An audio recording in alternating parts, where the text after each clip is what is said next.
নমস্কাৰ স্বাগতম জনাইছো এই খণ্ডলৈ doctor Sunita Agarwal education online পডকাষ্টত যোৱাবাৰ কোৱাৰ নিচিনাকে আজি আমি কথা পাতিম শিক্ষা মনোবিজ্ঞানৰ বিষয়ে যোৱাবাৰ কথা পাতিছিলো মনোবিজ্ঞান কাক বোলে আৰু শিক্ষা মনোবিজ্ঞান কি হয় মই অকণমান কৈ দিছিলো ই এটা প্ৰায়োগিক শাখা হয় মনোবিজ্ঞানৰ শিক্ষা মনোবিজ্ঞান কেতিয়া হয় যেতিয়া শিক্ষাৰ ক্ষেত্ৰত যিকোনো এটা সমস্যা ধৰক সৃষ্টি হৈছে বা উদ্ভৱ হৈছে আৰু শিক্ষকজন হওক বা আমাৰ যিবিলাক কৰ্তৃপক্ষ হয় বা আমাৰ অভিভাৱকসকলে হওক বা অন্যান্য কোনোবা শিশুৰ লগত জড়িত বা শিশুৰ লগত যিকোনো শৈক্ষিক সমস্যাই যেতিয়া দেখা দিয়ে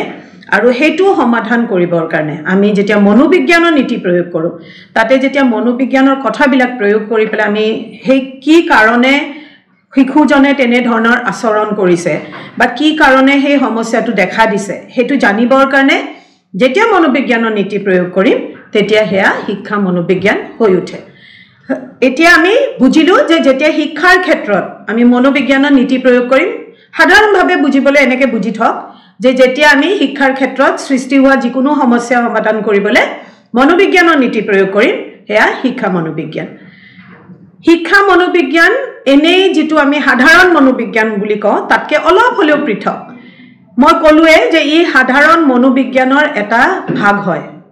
ওকে সো যেটো সাধাৰণ মনোবিজ্ঞান হৈছে ই সকলো অধ্যয়ন কৰিব মই যে কৈ আছিলো শিশুৰ বিষয় অধ্যয়ন কৰিব প্ৰাপ্তবয়স্কৰ বিষয় অধ্যয়ন কৰিব জীৱ-জন্তুৰ বিষয় অধ্যয়ন কৰিব মিলিটাৰীৰ বিষয় অধ্যয়ন কৰিব উদ্যোগিকৰ বিষয় অধ্যয়ন কৰিব বিভিন্ন অপৰাধৰ বিষয় অধ্যয়ন কৰিব কিন্তু শিক্ষা মনোবিজ্ঞান অকল শিক্ষা জগত শিক্ষাৰ যেটো ক্ষেত্ৰ আছে তাৰ বিষয়েহে অধ্যয়ন কৰিব এতিয়া আমি শিক্ষা মনোবিজ্ঞান কিয় পঢ়িব লাগে শিক্ষক এজনে মনোবিজ্ঞানৰ জ্ঞান যদি তেওঁ আহৰণ কৰিব লাগে তেতিয়া হলে তেওঁৰ কি সুবিধা হ'ব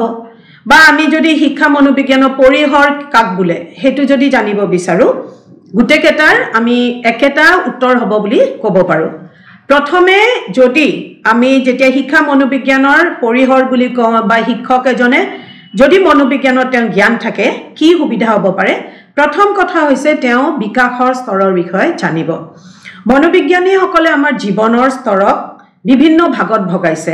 জন্মৰ পৰা 6 বছৰলৈকে তেওঁলোকে কয় এটো শৈশৱকাল 6 পৰা 12 তেওঁলোকে কয় বাল্যকাল 12 পৰা 18 হল কৈশোৰকাল আৰু 18ৰ পিছত প্ৰাপ্তবয়স্ক তেওঁলোকৰ মতে এই প্ৰত্যেকটো কাল এই শিশুকাল হওক শৈশৱকাল হওক বাল্যকাল হওক প্ৰত্যেকটো কালত নিজৰ কিছুমান বৈশিষ্ট্য থাকে আমি সেই সময়ত প্ৰত্যেকজন শিশু বা প্ৰত্যেকজন মানৱে বিভিন্ন ধৰণৰ আচৰণ দেখুৱায় যেতিয়া শিক্ষকজনে শিশুসকলৰ লগত ডিল কৰি থাকে বা তেওঁলোকৰ লগত তেওঁলোকে কাম কৰে তেওঁ জানিব লাগিব যে শিশুজনে বা ল'ৰা-ছোৱালী ছাত্ৰ-ছাত্ৰী কোনটো স্তৰত আছে সেই স্তৰ অনুযায়ী বৈশিষ্ট্যবিলাক কি আছে সেই অনুযায়ী তেওঁ ল'ৰা-ছোৱালীৰ লগত ডিল কৰিব লাগে বা তেওঁলোকৰ লগত কথা পাতিব লাগিব তাৰ পিছত আহে ব্যক্তি পাৰ্থক্য মানে আমি প্ৰত্যেকজন মানুহ আপোনালোকে কোৱা শুনিছে চাগে মা দেউতা হওক বেলেগে কয় যে তই বেলেগতকে পৃথক তই সবতকে বেলেগ মই একদম আমাৰ ভগৱানে সবকে বেলেগকে বনাইছে এই যেটো আমি ব্যক্তিগত পাৰ্থক্যতাৰ কথা কৈছো তাৰ মানে শাৰীৰিকভাৱেও মই বেলেগ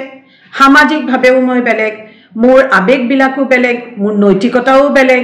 আধ্যাত্মিকভাৱে বেলেগ মই শাৰীৰিকভাৱে বেলেগ মই মানসিকভাৱে বেলেগ মোৰ চিন্তাধাৰা বেলেগ কাৰো লগত কাৰো মিল নাথাকে দুটা এটা কথা মিল থাকিব পাৰে কিন্তু আমি পৃথক এতিয়া যেতিয়া শিক্ষকজনে এজন ছাত্ৰ বা ছাত্ৰীৰ লগত কিবা সমস্যাই দেখা দিছে তেওঁ এটা সাধাৰণ নীতি ললে নহব তেওঁ সেই ছাত্ৰ-ছাত্ৰীক লৈ পেলাই যে তেওঁৰ এই অসুবিধাটো কিয় হৈছে তেওঁ জানিব লাগিব বিভিন্ন কাৰণ থাকিব পাৰে তেওঁ ঘৰুৱা কাৰণ থাকিব পাৰে সামাজিক কাৰণ থাকিব পাৰে সো তেওঁ ব্যক্তিগত পাৰ্থক্যটো বুজি পাব লাগিব বা ছাত্ৰ-ছাত্ৰী কেতিয়াবা এনেকুৱাও হ'ব পাৰে বহুত ছাত্ৰ-ছাত্ৰী আছে এবাৰ বুজাই দিলে বুজি নাপায় কিছুমানে দুবাৰ বুজালে বুজি নাপায় তেনে শিক্ষকজনে বুজি পাবলৈ যদি চেষ্টা কৰে তেওঁ ব্যক্তি পাৰ্থক্যৰ কথা জানিব লাগিব তৃতীয় হৈছে মানসিক স্বাস্থ্য আমাৰ যেনেকৈ শাৰীৰিক স্বাস্থ্য থাকে তেনেকৈ আমি মানসিকভাৱেও সুস্থ হ'ব লাগে আমি কি কৰিলে ল'ৰা ছোৱালী মানসিকভাৱে সুস্থ হৈ থাকিব লাগে পাৰিব শিক্ষা অনুষ্ঠানে কি সুবিধা প্ৰদান কৰিব লাগিব আমি কি কি ব্যৱস্থা ল'ব লাগিব যাতে তেওঁলোকে মানসিকভাৱে সুস্থ হৈ চলিব পাৰে এইটো জানিবৰ কাৰণে আমি মনোবিজ্ঞানৰ কথা জানিব লাগিব বা শিক্ষা মনোবিজ্ঞানে আমাক এইটোত সহায় কৰিব পাৰে তাৰ পিছত হৈছে আমাৰ বংশগতি আৰু পৰিৱেশ আমি কাৰ পৰা আহিছো আমাৰ মা দেউতাৰ পৰা আমি কিছুমান কথা লওঁ আমি দেখিবলৈ তেওঁলোকৰ নিচিনা হয় ঠিকে আছে কিন্তু আমি মানসিকভাৱেও তেওঁলোকৰ কিছুমান ট্ৰেট বুলি কওঁ ইংৰাজীতে কৈছো কিছুমান গুণ আমি আমাৰ ভিতৰত লৈ আনো আৰু আমি কওঁ যে মাক দেউতাক ইমান চুকা হ'বই আৰু মাক দেউতাক পঢ়াত ইমান বেয়া ল'ৰা ছোৱালী ক'ত ভাল হ'ব তাৰ লগত আমি পৰিৱেশৰ কথা কওঁ আমি কেনেকুৱা সামাজিক পৰিৱেশৰ পৰা আহিছো আমি কেনেকুৱা ঘৰুৱা পৰিৱেশৰ পৰা আহিছো হেতুৰ কথা কওঁ সো তেতিয়া কোৱা হয় যে এই ইমান বেয়া পৰিৱেশ ঘৰৰ ক'ত এই ল'ৰা ছোৱালী ভাল হ'ব আমি হেতু কথা কওঁ সেইকাৰণে পৰিৱেশ আৰু বংশগতি এই দুইটাই আমাক প্ৰভাৱিত কৰে আমাৰ যেটো আমাৰ পাৰ্সোনালিটি বুলি কওঁ আমাৰ ব্যক্তিত্বৰ বিকাশ সাধন কৰাত সো এজন টিচাৰে বা এজন শিক্ষকে এই কথা জানিব লাগিব আৰু ইয়াৰ জানিব হলে তেওঁ শিক্ষা মনোবিজ্ঞানটো জানিব লাগিব তাৰ পিছত আহে আমি শিক্ষাত কি কি পদ্ধতি ল'ব পাৰো আমি সবে বেলেগ ধৰণে শিকো আৰু তাৰ কাৰণে টিচাৰে বা শিক্ষকজনে বেলেগ ধৰণে কিছুমান পদ্ধতি ল'ব লাগিব সো এই পদ্ধতিবিলাক কি কি আছে আমি কেনে ধৰণে শিকো আমি এটা আছে আমি প্ৰস্তুতিৰ নীতি এটা আছে আমি যদি প্ৰস্তুত হৈ থাকো মানসিক আৰু শাৰীৰিকভাৱে সেইখিনি সময়ত যদি আমি শিক্ষা লাভ কৰো আমাৰ সব মনত থাকিব মই প্ৰস্তুতে নাই মোৰ মন আছে কৰবাত সিনেমাত মোৰ মন আছে কৰবাত ক্ৰিকেটত মোৰ আজি গাটো বেয়া সেই সময়ত যদি আমি কিবা পঢ়ো আমাৰ একো মনত নাথাকে ঠিক তেনেকে বিভিন্ন ধৰণৰ আমাৰ এটা প্ৰভাৱৰ নীতি আছে যে যদি আমি কিবা এটা কাম কৰো ফলাফলৰ নীতি বুলি কয় আমি যদি কিবা কাম কৰো ফলাফল যদি ভাল হয় হেতু কাম আমি আকু কৰো ফলাফল যদি বেয়া হয় আমি হেতু কাম নকৰো এইবিলাক নীতিক লৈ পেলাই কি নীতি আমি প্ৰয়োগ কৰিব লাগিব কেনেকুৱা ছাত্ৰ ছাত্ৰীৰ লগত প্ৰয়োগ কৰিব লাগিব সেইবিলাক সব শিক্ষা মনোবিজ্ঞানে আমাক শিকায় তাৰ পিছত আহে আমাৰ যিবিলাক মানসিক ক্ষমতা আছে মই প্ৰথমতেও কৈছিলো আমাৰ কিছুমান সকলোৰে মানসিক ক্ষমতা থাকে আমি কেনেকৈ চিন্তা কৰো আমি সবে বেলেগ বেলেগ চিন্তা কৰো আমাৰ সৃষ্টিশীলতা আমাৰ বেলেগ আমাৰ কল্পনা শক্তি বেলেগ আমাৰ স্মৃতি শক্তি বেলেগ আমি আমাৰ আগ্ৰহ বেলেগ এই কথাবিলাক আমাৰ সকলোৰে বেলেগ আমাৰ মনোযোগ দিয়া শক্তি বেলেগ এই শক্তিবিলাকৰ আমি মেজাৰমেন্ট কৰো বা তাৰ পৰিমাপন কৰো এটা পৰিমাপন কৰোতে মই ক'ব নোৱাৰো মোৰ স্মৃতি আধা কিলো বা মোৰ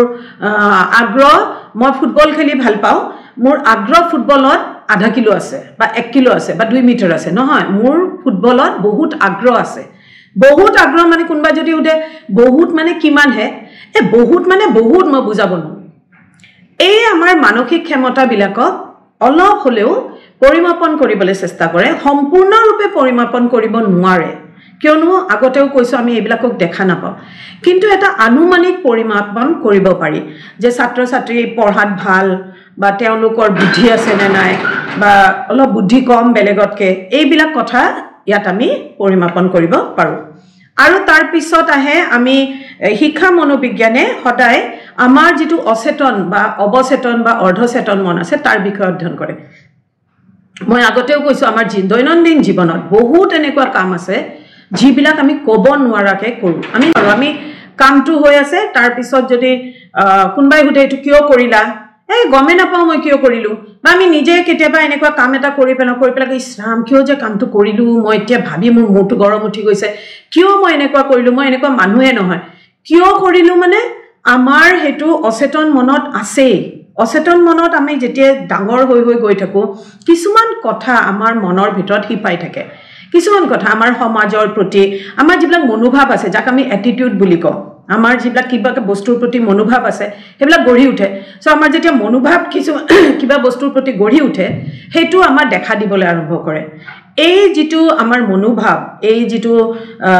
আমাৰ অচেতন মনে যে আমাৰ ওপৰত কি প্ৰক্ৰিয়া কৰি আছে হেতু আমি এডুকেশনাল সাইকোলজিৰ পৰা গম পাব পাৰো আৰু অন্তিম হৈছে গ্ৰুপ ডাইনামিক্স তাৰ মানে এটা গুটৰ ভিতৰত শিক্ষকজনে শিক্ষাদান কৰে এটা ক্লাছৰুমৰ ভিতৰত যেতিয়া শিক্ষকজনে দান কৰে 30 জন বা 35 জন ছাত্ৰ ছাত্ৰী থাকিব এই 30 জন বা 35ৰ মাজত এটা খেল চলি থাকাৰ নিচিনা হয় গ্ৰুপ ডাইনামিক্স বুলি কয় যে আমি কিছুমান ছাত্ৰ ছাত্ৰী আছে যাক সবে ভাল পায় কিছুমান ছাত্ৰ ছাত্ৰী আছে যাক আমি একেবাৰে সবে বেয়া পায় ভালে নাপায় কোনো তাৰ লগত বা তাইৰ লগত কথা পাতিবলৈ ভাল নাপায় তেনে ছাত্ৰ ছাত্ৰীৰ লগত যদি আমাক শিক্ষকজনে বহাই দিয়ে আমাৰ খং উঠিব দিনটোত একোৱে নপঢ়িম কিয় মই বেয়া পোৱা জনৰ লগত মোক বহাই দিছে কোনবাই যদি খুব ভাল যাক আমি সবে ভাল পাওঁ তেনেকুৱাৰ ওচৰত বহাই দিলে খুব ফুটি লাগি থাকিব মোৰ নিজৰ ভাল পোৱা মোৰ বন্ধু বা বান্ধৱীৰ লগত মোক বহিব দিলে মই ভাল পাওঁ বহিব নিদিলে মই বেয়া পাম এই কথাবিলাক আমাৰ মাজত চলে আৰু শিশুসকল যেহেতু এতিয়া আমি ডাঙৰ হৈ গৈছো আমাৰ মাজতো থাকে কিন্তু শিশুসকল যেহেতু সৰু হৈ থাকে তেওঁলোকৰ ইমান পৰিপক্কতা নাথাকে তেওঁলোকৰ মাজত বেছি থাকে সো আমি দেখিলো যে এই গোটেই শিক্ষা মনোবিজ্ঞানত শিশুসকলৰ বা ছাত্ৰ ছাত্ৰীক লৈহে তেওঁলোকে যেতিয়া শ্ৰেণী কক্ষৰ ভিতৰত থাকিব বা শ্ৰেণী কক্ষৰ বাহিৰত থাকিব বিদ্যালয় পৰিসৰৰ ভিতৰত থাকিব তেওঁলোকৰ কেনে কেনে ধৰণৰ প্ৰক্ৰিয়া চলি থাকে গোটেইখিনি শিক্ষা মনোবিজ্ঞানে জানিবলৈ চেষ্টা কৰিব সো সম্ভৱ আশা কৰিছো বুজি পাইছে শিক্ষা মনোবিজ্ঞান কি পৰৱৰ্তী খণ্ডত আপোনালোকক লগ পাম doctor Sunita Agarwala education online চাবলৈ নাপাহৰিব দেই প্ৰত্যেক দেওবাৰে ৰাতিপুৱা 9টা বজাত এটা নতুন বিষয় লৈ পেলাই উপস্থাপন আহিব ধন্যবাদ